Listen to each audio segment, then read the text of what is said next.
ठिकाणी निषेध करतो। कालचा दिवस हा पूर्ण महाराष्ट्रासाठी मान खाली घालण्यासारखा होता। हर्षवर्धन सपकाळसारख्या काँग्रेसच्या प्रदेशाध्यक्षांनी जे विचार मांडले, जे वक्तव्य केलं, त्याचा सर्वप्रथम मी निषेध करतो।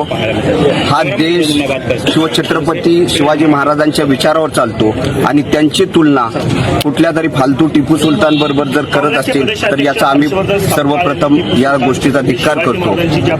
ज्या शिवछत्रपतींनी महिलांच्या आदर करण्यासाठी शत्रूची जरी महिला त्यांच्याकडे आली तर तिला साडी चोळी करून आदराने पाठवलं आणि त्यांची तुलना जर हजारो हिंदू महिलांची आबरू लुटणाऱ्या टिपू सुलतान बरोबर जर केली जात असेल तर आम्ही हे कदापि सहन करणार नाही आणि याचा आम्ही जाहीरपणे निषेध करतो। आणि हे सगळं होत असताना हे जर मुस्लिम मतं मिळवण्यासाठी जर छत्रपतींची तुलना टिपू सुलतानशी करत असतील तर हे आम्ही कदापि सहन करणार नाही।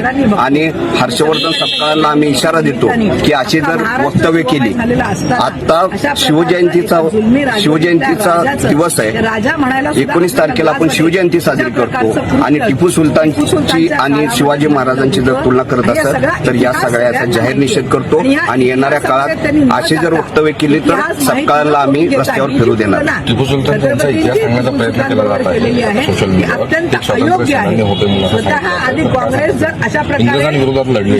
टिपू सुलतान इंग्रजांबरोबर लढण्यापेक्षा टिपू सुलतानांनी तलवारीच्या जोरावर किती हिंदूंचं धर्मांतर करून घेतलंय याचा बी इतिहास समोर यायला पाहिजे। किती हिंदू मुलींची आबरू लुटली याचा इतिहास समोर यायला पाहिजे। आणि हा इतिहास बाजूला ठेवायचा आणि दुसरा कुठला तरी इतिहास घेऊन नाचायचा असेल तर हिंदू हे सहन करणार नाही।